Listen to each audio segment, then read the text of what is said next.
was 11 years old, and I went out one day with a couple of my friends, and that was like the day I was going to try my first backflip. And it was like probably one of the most nerve-wracking days of my life.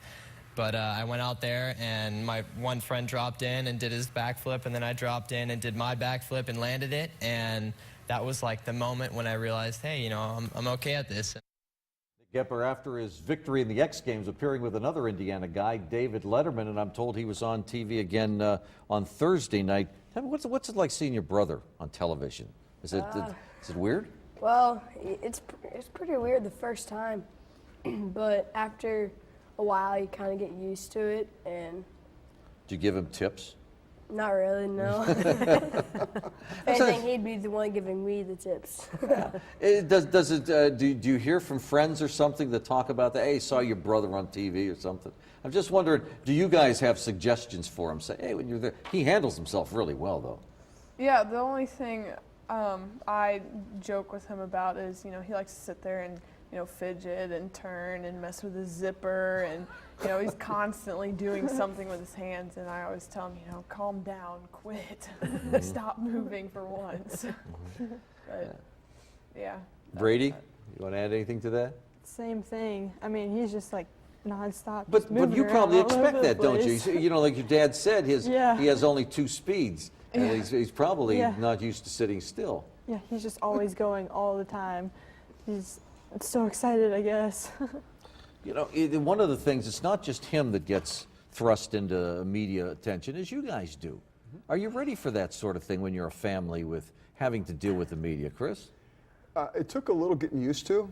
The first time around, we had a couple people come into the house, and it was like, oh, okay, what's this going to be like? And we've got to make sure that, you know, we do what they would like, so they get the kind of product that they would that they want to use. But you know, once we got the hang of it, a few people came in. It went a lot smoother, and it wasn't as big a deal. It's just like, oh, okay, somebody else is coming. That's all right. Just make sure the house is picked up, and all right, I'll wipe up the kitchen, and you know. Next couple times they come in, you go, just come on in. Right. Yeah, and it was fun to watch the dog too, you know, because the dog at first was really protective, and he didn't like anybody coming in, and you know, now if somebody walks in with all the camera equipment, it's like, oh yeah, again, okay, play with me. What about your son becoming, I heard it referred to the other day as a heartthrob. Oh. It is unusual. I mean, he's your son. Yeah, it's been kind of fun to watch. He's having a great time with it. He's doing this Valentine's contest, you know, and it's fun. I don't think of him as a heartthrob. I think of him as, you know, just Nick. So we'll see. I think it's going to be interesting to see how all this plays out. So. Yeah. Oh, go ahead. What the winner doesn't understand is what's in store for her once she gets to know Nick. There's more than just skiing. What's the response been to that? Because I think it's gotten pretty good attention. It's gotten great attention. Much more so than, I mean, I know he just kind of threw it out there for fun, and it's really. So did it just start like with a Facebook or a tweet or something like that? Yeah, you know, Casey she's the one that's really kept better track of it than what I have. Yeah, could you say how that started? It started as a tweet. He kind of did it joking, like not really knowing what would happen, and you know, it just, girls blew it up. And so the media caught on to it, and they made it an official thing. And the date was originally supposed to be in Colorado, but since the media has been crazy all over it, they switched the date, so now the winner gets taken out to New York for the date. So I hope I get to meet this girl before she heads out there. But give her a few pointers. Yeah, I'll warn her what she's about to get herself into. Well, your parents were also saying you got real involved with the social media in Sochi. And what did you try to do? I knew you were blogging for an Indianapolis TV station. What else did you do? I blogged for Indy Star, and I also blogged for NBC.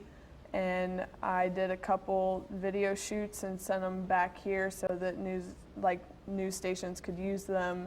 And I did a lot of the interviews that my mom did not want to do. She handed off to me. So, you know, she's your go-to girl. Yeah. Right, so when we would go home and or go back to the cruise ship and we'd go to bed, you know, my mom would go into her room and go to bed, and I would have, you know, 3 or 4 news stations or radio stations that I would have to stay up and talk to for a couple hours. So my mom was going to bed at like 1 o'clock, and I was not going into my room till about 3 because I got left with the interviews. Yeah. But that's interesting because it's so different in our business. Is you guys almost become a lifeline by social media on what's happening if they're trying to do it. Yeah, and it was great, you know. And then Brady kind of acted as the support for Casey, and because that worked out really well. Because Casey didn't really want, you know, she's a typical teenager. She didn't really want mom's opinion or mom's, you know. Sure. So I did. I was able to just kind of step out. And Brady, you know, did some of the filming, and she did some of the, you know, I'm going to support you, and Casey just really stepped up and took over. So it was awesome. Well So- done. More to come in just a minute, but as we go to break, a story of our sports week in Northern Kentucky. But more than that, a story of a friendship.